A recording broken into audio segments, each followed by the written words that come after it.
Story time. November 2001, after everything, I was on a business trip to Baltimore when I worked for my last company, testing a new system. So we decided at night to go to DC. Baltimore, DC, right? But understand, that's November 2001.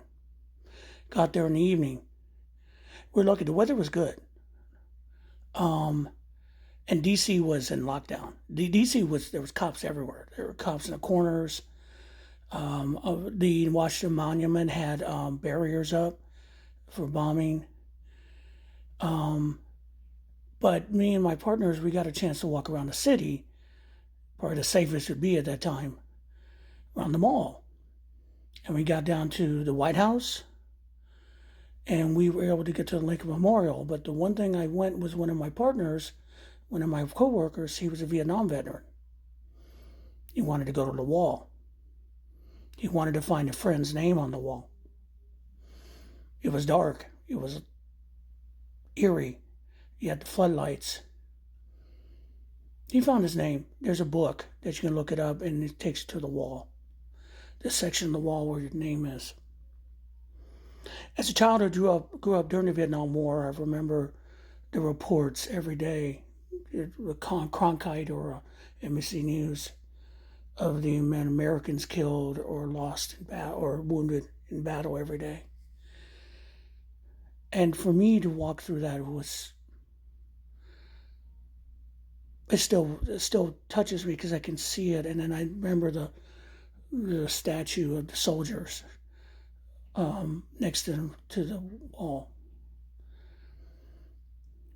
It's a touching thing about a war and people who were forgotten for many long time.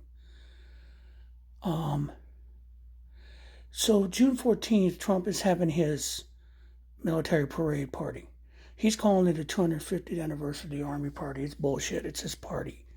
He wants to celebrate himself, using the Army as a prop. For the last 30 years, on the June 14th, they had a memorial at the Vietnam Wall. Veterans, soldiers, loved ones would come and visit the wall and pay homage to those who passed and those who they served with and those who were loved ones lost in that war. That's been displaced by this farce, this ego trip that Trump has laid out. They have to go to Virginia and use a model of the wall. I've seen the models, the traveling models. They're nothing compared to the original.